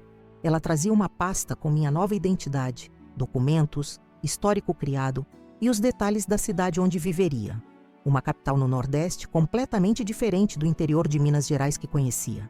Vai receber suporte financeiro por 6 meses, tempo suficiente para se estabelecer e encontrar trabalho, explicou ela. Seu diploma e experiência como enfermeira foram preservados no novo histórico, apenas com detalhes alterados para proteger sua identidade. E depois desses 6 meses? Depois depende de você. O programa oferece proteção contínua, mas a vida que vai construir é sua responsabilidade. Muitas pessoas conseguem recomeçar com sucesso, outras têm mais dificuldade. O importante é nunca mais olhar para trás. Assenti, compreendendo o desafio e a oportunidade que tinha diante de mim. Deixaria para trás não apenas um marido abusivo, mas toda uma identidade. Seria o preço pela minha liberdade. Um preço que estava disposta a pagar. 3 meses se passaram desde a noite do jantar que mudou tudo. Agora vivo em João Pessoa, Paraíba, a milhares de quilômetros de Ribeirão das Flores. Moro em um apartamento simples, mas aconchegante, próximo ao mar. O som das ondas quebrando na praia tornou-se minha terapia noturna, ajudando-me a adormecer quando as lembranças teimam em me manter acordada. Meu nome agora é Marina Costa, 35 anos, enfermeira especializada em saúde pública, recém-transferida do sul do país. Tenho documentos novos, histórico profissional adaptado, até mesmo um novo grupo sanguíneo na identidade. Às vezes, ao acordar, ainda me confundo ao ouvir alguém me chamar de Marina. Preciso de alguns segundos para lembrar. Letícia Fontes não existe mais. Consegui emprego em um hospital público da cidade. O trabalho é exaustivo, os recursos são limitados, mas sinto-me útil novamente. Lidar com pacientes, cuidar de feridas reais, não das invisíveis que carrego dentro de mim, traz um propósito para meus dias. Aos poucos, começo a construir conexões com colegas, embora mantenha sempre uma distância segura, como recomendado pela equipe do programa de proteção. Não se isole completamente, mas evite intimidades excessivas. Menos detalhes compartilhados, menos riscos, explicou-me a coordenadora do programa antes de me enviar para cá. Sigo o conselho à risca. Participo de happy hours ocasionais após o expediente, sorrio para vizinhos no elevador, troco receitas com a senhora idosa do apartamento ao lado. Mas não permito que ninguém se aproxime demais para fazer as perguntas que não posso responder com honestidade. Esta manhã, enquanto tomava café na pequena varanda do apartamento, contemplando o nascer do sol sobre o oceano, meu telefone, um número que apenas 5 pessoas no mundo conhecem, tocou. Era Otávio. Bom dia, Marina. Como está se adaptando? Sempre usamos meu nome novo, mesmo em conversas privadas. Segurança nunca é demais. Bem, dentro do possível. Alguma novidade? Sim, o julgamento de Renato começa no próximo mês, mais rápido do que esperávamos. As evidências são esmagadoras, especialmente com sua colaboração. Meu coração acelerou, mesmo a milhares de quilômetros de distância. A menção ao nome dele ainda provocava reações físicas de ansiedade. Vão precisar do meu testemunho presencial? Não. Seu depoimento gravado e as provas documentais são suficientes. Ninguém quer arriscar sua segurança. Respirei aliviada. A ideia de enfrentar Renato novamente, de estar no mesmo ambiente que ele, ainda me causava arrepios. E como ele está? Houve uma pausa do outro lado da linha. Continua negando tudo. Contratou uma equipe cara de advogados, mas as evidências são sólidas demais. Tentou suicídio na cela há 2 semanas. A notícia me atingiu como um soco no estômago. Apesar de tudo que Renato me fez passar, a ideia dele tentando tirar a própria vida me perturbou profundamente. Está bem? Sim, os guardas o encontraram a tempo. Está sob vigilância constante agora. Ficamos em silêncio por alguns segundos, processando a gravidade da situação. E Dona Terezinha? Perguntei finalmente. Otávio suspirou do outro lado da linha. Como prevíamos, foi confirmado que ela era apenas um laranja usada pelo filho. Não será indiciada criminalmente, mas perdeu quase tudo. A casa no condomínio, os investimentos, as contas bancárias, tudo bloqueado ou apreendido. Está morando de favor com uma prima em um bairro simples da cidade. Uma mistura confusa de sentimentos me invadiu. Parte de mim sentia compaixão pela senhora idosa que perdeu tudo. Outra parte lembrava vividamente de suas risadas enquanto eu sangrava após os socos de seu filho. Ela sabe do meu envolvimento na investigação? Sim, isso veio à tona durante os depoimentos. Segundo nossos informantes, ela oscila entre a raiva por você ter traído o filho e a vergonha por nunca ter percebido ou ter escolhido ignorar o que acontecia tanto com as agressões quanto com os crimes financeiros. Após desligar o telefone, fiquei na varanda por mais tempo que o planejado, quase me atrasando para o turno no hospital. As notícias sobre Renato e Dona Terezinha provocaram uma tempestade emocional que eu não esperava. Pensei que, a esta altura, estaria completamente desconectada daquelas pessoas, daquela vida, mas o passado tem garras longas que nos alcançam mesmo quando achamos que escapamos. No hospital, mergulhei no trabalho para afastar aqueles pensamentos. Atendi emergências, apliquei medicações, troquei curativos, conversei com pacientes ansiosos.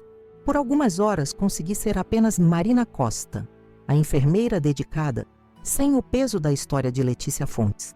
Ao final do turno, uma colega me convidou para um jantar em sua casa no final de semana. Nada demais, só algumas pessoas da equipe, comida boa e conversa descontraída, explicou ela, sorrindo genuinamente. Hesitei. Parte do protocolo de segurança era evitar criar laços muito próximos, limitar aparições em eventos sociais, nunca permitir que tirassem fotos minhas. Mas também sabia que isolamento total não era saudável nem sustentável a longo prazo. Vou pensar.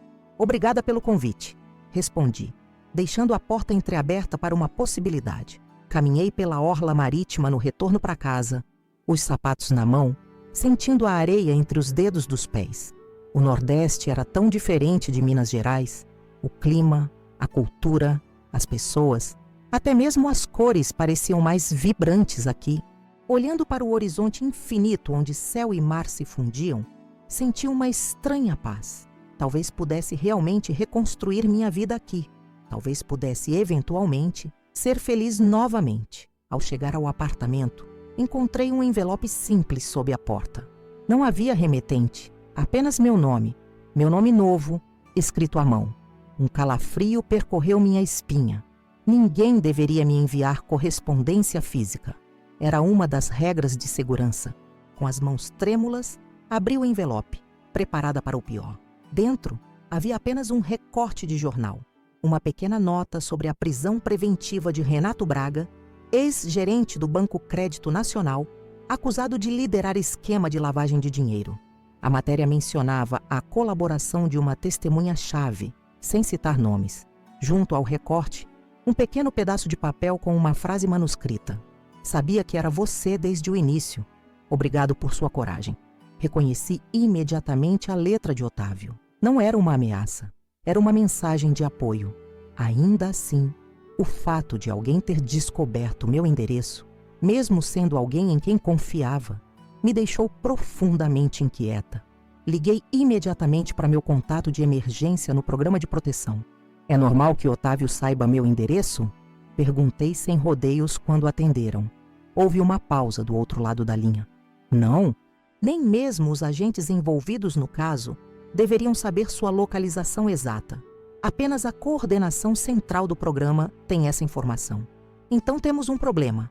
Recebi uma correspondência dele hoje. Menos de 2 horas depois, uma equipe de agentes estava em meu apartamento. Verificaram todo o local em busca de dispositivos de escuta ou câmeras, coletaram o envelope e a nota como evidências e começaram a planejar minha transferência imediata. Pode ter sido bem intencionado, explicou a agente que liderava a equipe, mas representa uma grave quebra de protocolo. Se ele descobriu, outros podem descobrir também. Sentei-me na cama enquanto eles faziam os preparativos, observando o pouco que tinha construído nestes 3 meses ser novamente embalado e etiquetado. Mais uma vez, teria que deixar tudo para trás. Mais uma vez, precisaria reinventar-me. Para onde vou agora? Perguntei, a exaustão evidente em minha voz. Região Norte. Já estamos providenciando os documentos. Partimos ao amanhecer. Enquanto a agente falava, outro membro da equipe recebeu um telefonema que parecia urgente. Afastou-se para atender, voltando minutos depois com expressão grave. Temos uma complicação, anunciou. Renato Braga fugiu da prisão há aproximadamente 3 horas. O mundo pareceu parar ao meu redor. As palavras ecoaram em minha mente como sinos de uma catedral vazia. Renato fugiu. Como isso é possível? Perguntou a líder da equipe, tão chocada quanto eu. Detalhes ainda são escassos. Aparentemente houve ajuda interna. 2 guardas penitenciários estão desaparecidos também. Ele sabe onde estou? Consegui perguntar, minha voz quase um sussurro. Não temos como confirmar, mas devemos presumir o pior. A correspondência que recebeu hoje pode não ter vindo de Otávio. Um calafrio percorreu meu corpo. A mensagem que interpretei como apoio poderia ser, na verdade, um aviso macabro de que havia sido encontrada. Precisamos sair agora, decidiu a agente líder. Não podemos esperar até o amanhecer. Em menos de 30 minutos, estava no banco traseiro de um carro blindado, escoltada por 2 agentes armados, deixando João Pessoa e a vida que mal havia começado a construir. Olhei pela janela, vendo as luzes da cidade desaparecerem gradualmente no horizonte, sentindo novamente o peso sufocante do medo que pensei ter deixado para trás. Viajamos por horas em silêncio tenso, mudando de veículos 2 vezes para dificultar qualquer rastreamento. Chegamos a um pequeno aeroporto particular, onde um avião monomotor nos aguardava. Enquanto embarcávamos, um dos agentes recebeu outra ligação. Seu rosto, já sério, tornou-se uma máscara de consternação. O que foi? Perguntei, temendo a resposta. Acabaram de encontrar o corpo do agente Otávio em seu apartamento, assassinado. A análise preliminar indica que ocorreu há aproximadamente 12 horas. Meu estômago revirou. 12 horas, o que significava que ele já estava morto quando recebi a correspondência supostamente enviada por ele. Ele sofreu? O agente hesitou, mas respondeu com honestidade. Sim, parece que foi torturado antes de morrer, provavelmente para revelar informações sobre você. Lágrimas silenciosas escorreram pelo meu rosto enquanto o avião decolava.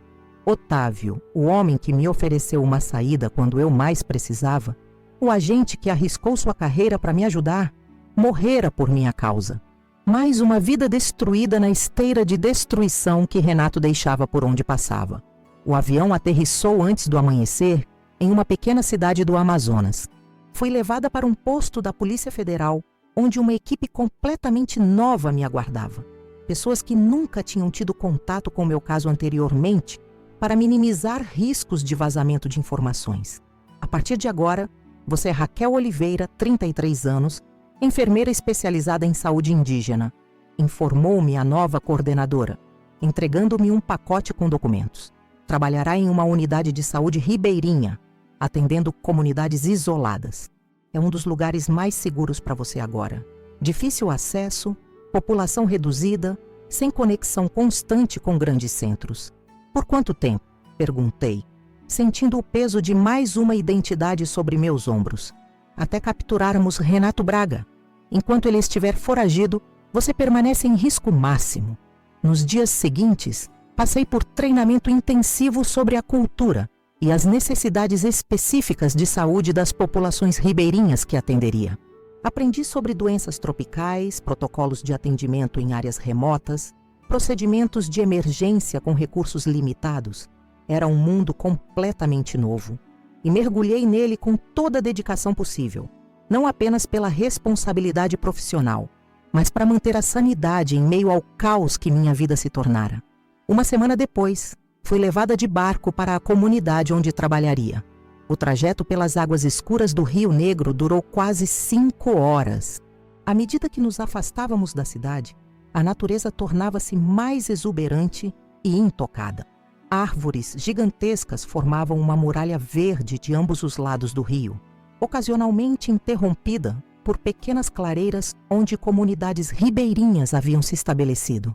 A unidade de saúde era uma construção simples de madeira, elevada sobre palafitas para proteger das cheias do rio. Havia um consultório básico, uma pequena farmácia, uma sala de procedimentos e 2 quartos. Um seria meu dormitório, quando não pudesse retornar à vila principal, devido às condições do rio ou emergências que exigissem minha presença contínua. A população local me recebeu com a hospitalidade característica dos ribeirinhos amazônicos.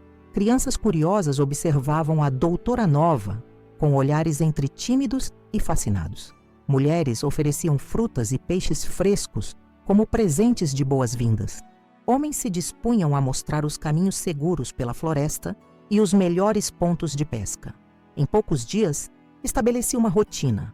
Pela manhã, atendia na unidade de saúde. À tarde, visitava comunidades mais distantes, acessíveis apenas por pequenos barcos.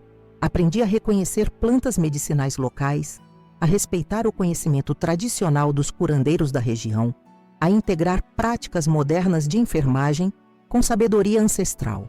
O trabalho era desafiador, mas profundamente recompensador. As notícias do mundo exterior chegavam esporadicamente, trazidas pelo barco de suprimentos quinzenal ou pelo rádio da unidade de saúde, usado principalmente para emergências médicas.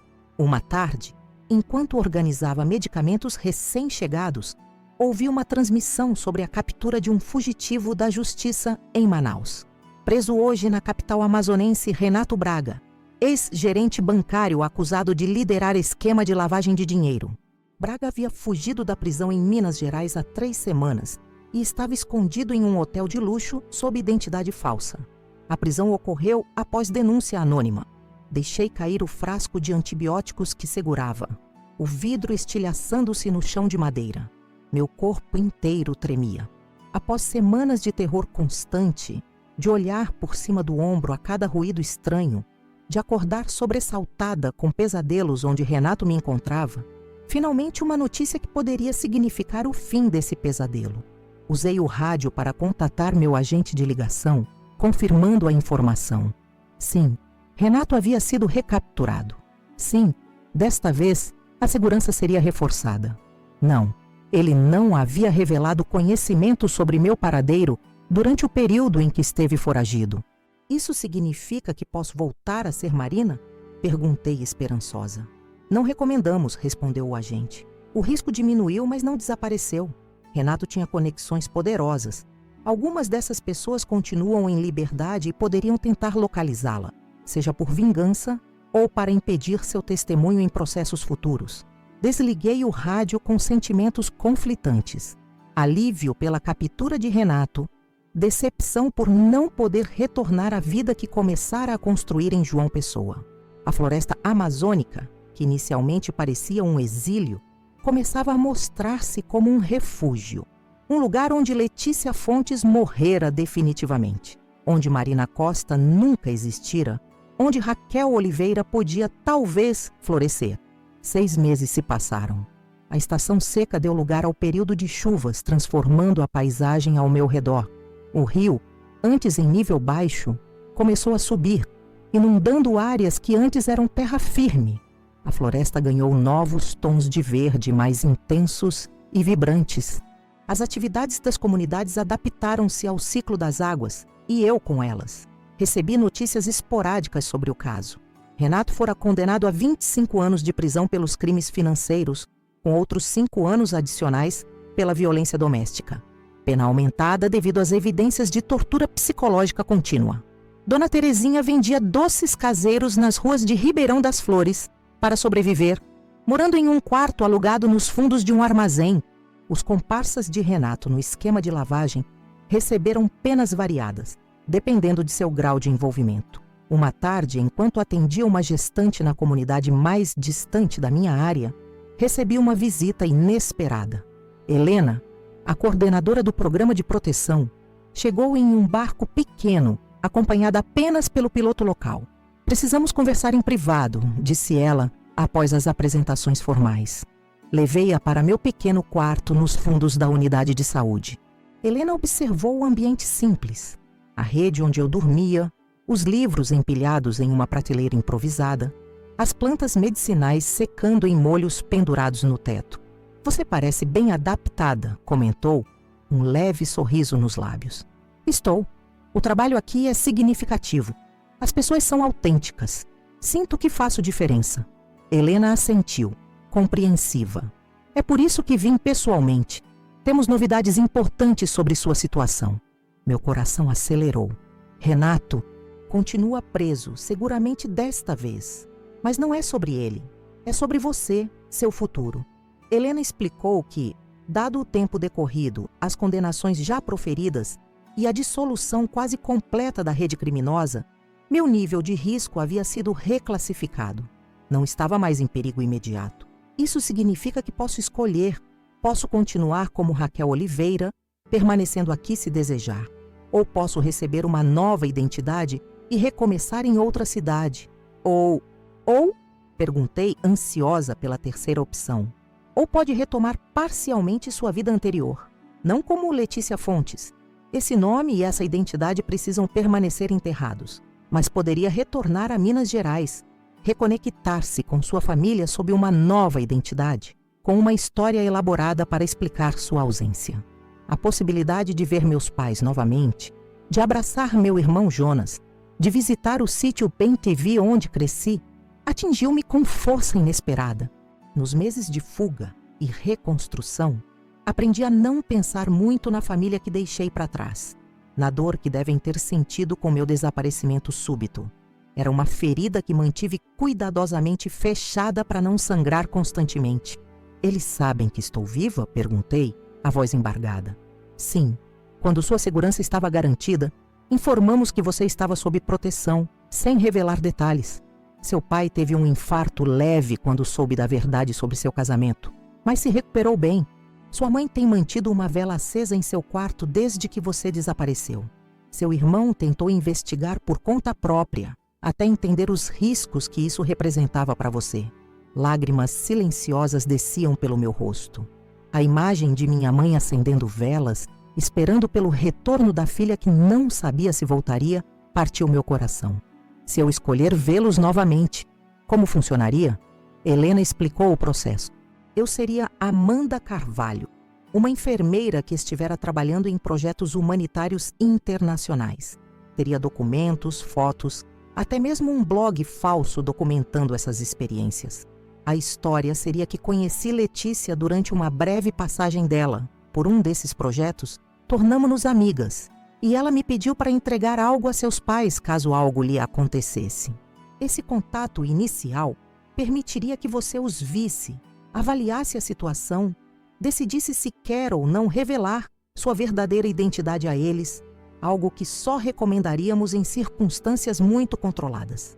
Passei a noite em claro, contemplando as opções.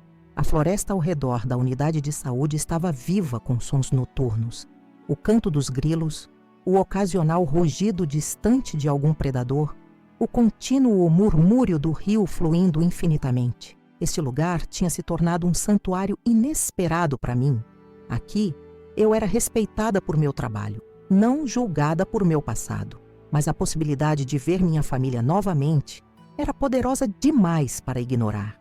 De sentir novamente o abraço de minha mãe, mesmo que ela não soubesse que abraçava sua própria filha.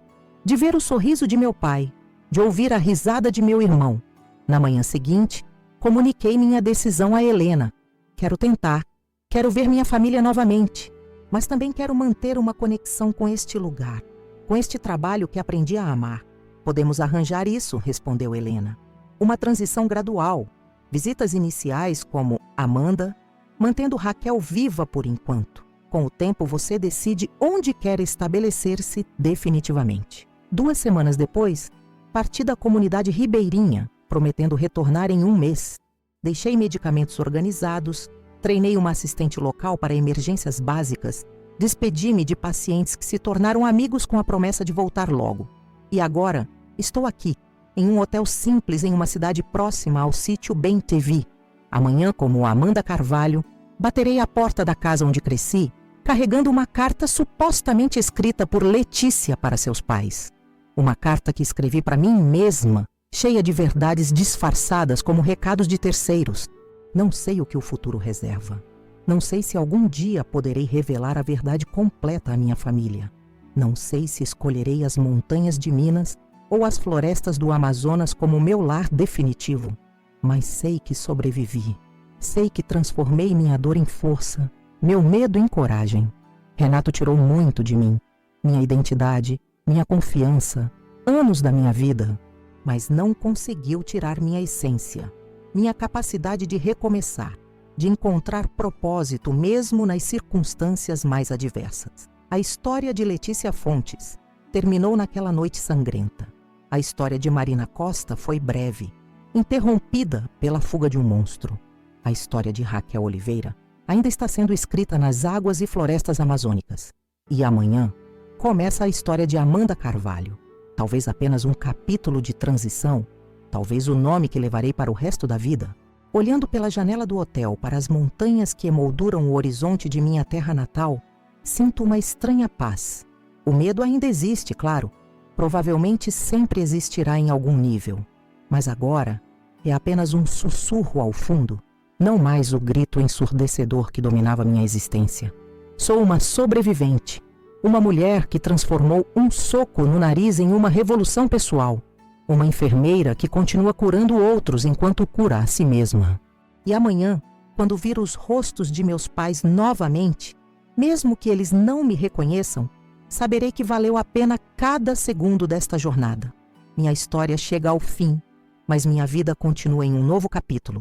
Aquele soco que recebi no nariz, o sangue que escorreu pelo meu rosto enquanto meu marido gritava que a culpa era minha e minha sogra ria, foram na verdade o começo da minha libertação. É incrível como um momento de extrema dor pode se transformar no catalisador de uma revolução completa em nossa existência. Olhando para trás agora, vejo toda a trajetória que percorri. Uma enfermeira dedicada que se casou acreditando no amor, que aos poucos viu seu casamento se transformar em uma prisão de abusos físicos e psicológicos.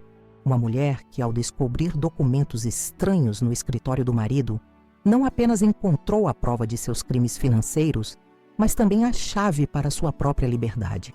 Lembro do medo paralisante que senti quando comecei a fotografar aqueles documentos secretamente. As mãos tremiam, o coração disparava cada vez que ouvia um barulho pela casa. Mas algo dentro de mim, aquela enfermeira que orientava outras mulheres a denunciarem seus agressores, finalmente despertou. Decidi que não seria mais vítima, mas protagonista da minha própria história.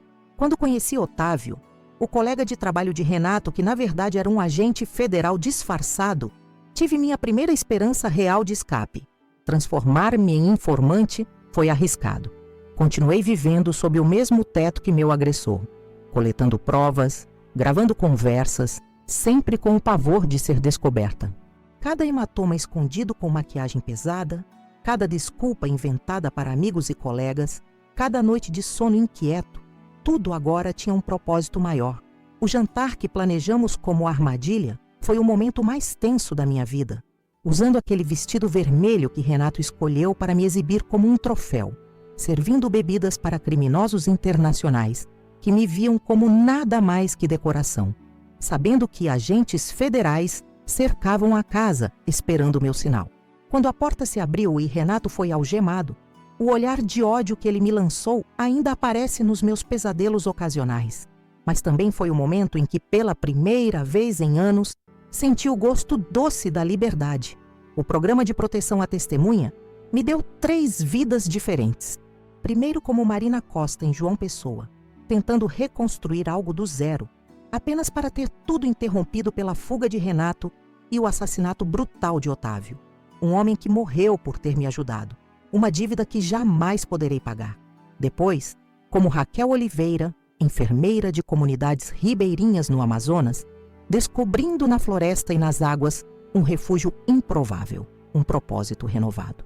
E agora, como Amanda Carvalho, tentando reconectar com meu passado, com minha família, mesmo que através de uma identidade fabricada.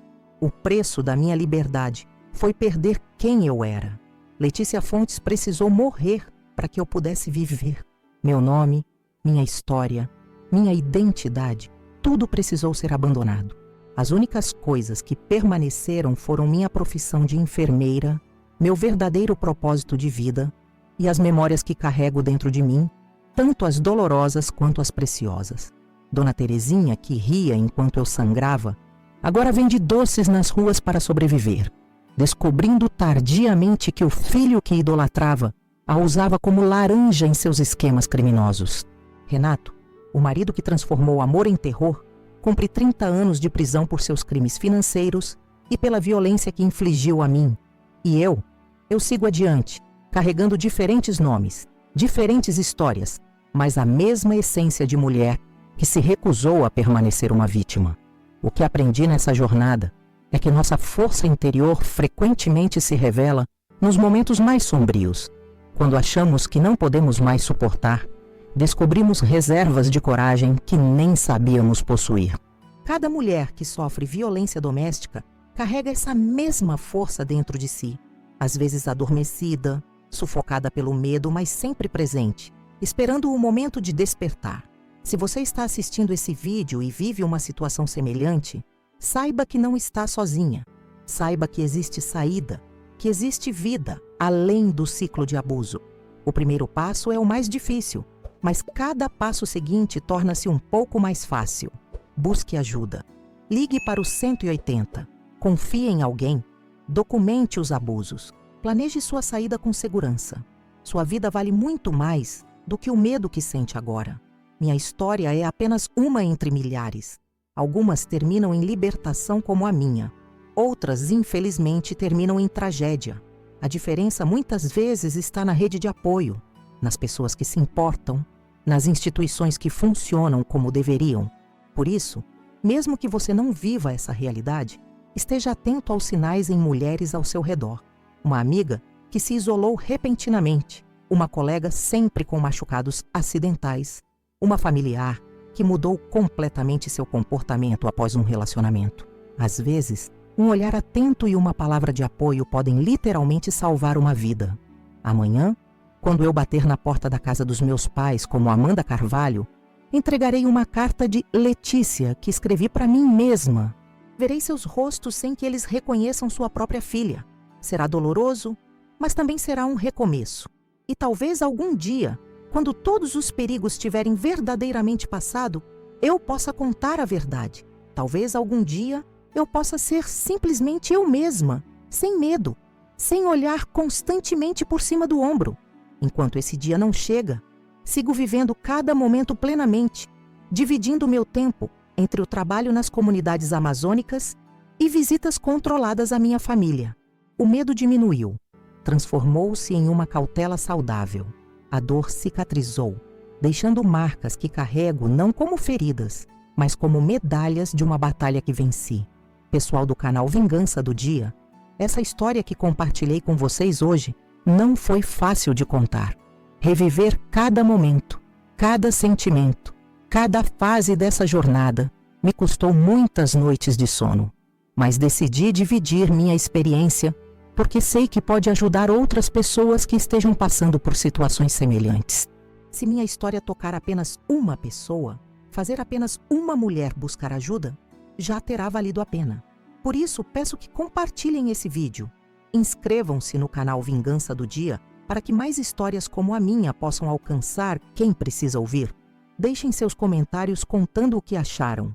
Se já presenciaram situações parecidas, se conhecem recursos locais de apoio a mulheres em situação de violência. Esses comentários são extremamente importantes não só para mim, mas para todas as pessoas que assistirem a esse vídeo e precisarem saber que não estão sozinhas em suas lutas. O like de vocês faz toda a diferença para que esse conteúdo chegue a mais pessoas. Cada curtida ajuda no algoritmo e amplia nosso alcance. E se puderem, assistam aos outros vídeos do canal. Histórias diferentes, mas igualmente poderosas de superação e justiça. Quero também pedir algo especial. O canal Vingança do Dia funciona com recursos limitados e produzir conteúdo diário de qualidade exige muito investimento. Se essa história tocou você de alguma forma, considere ajudar com o Valeu Demais, uma forma de doação que ajuda a cobrir os custos de produção e permite que mais histórias como a minha cheguem até pessoas que precisam ouvi-las. Cada contribuição, por menor que seja, faz uma diferença enorme para manter esse canal no ar. Sua ajuda significa mais vídeos, mais histórias, mais pessoas alcançadas e, potencialmente, mais vidas transformadas. Esse trabalho que o canal faz é importante demais para acabar por falta de recursos. Então, se puder, contribua com o Valeu Demais. Isso ajudará muito o nosso trabalho. Me despeço agradecendo por terem me ouvido, por terem me dado esse espaço para compartilhar minha jornada. Lembrem-se sempre, por mais escura que seja a noite, o amanhecer sempre chega. A minha vingança contra Renato não foi planejada como retaliação, mas como libertação. E hoje, livre, posso finalmente dizer que venci. Muito obrigada. Nos vemos no próximo vídeo do canal Vingança do Dia.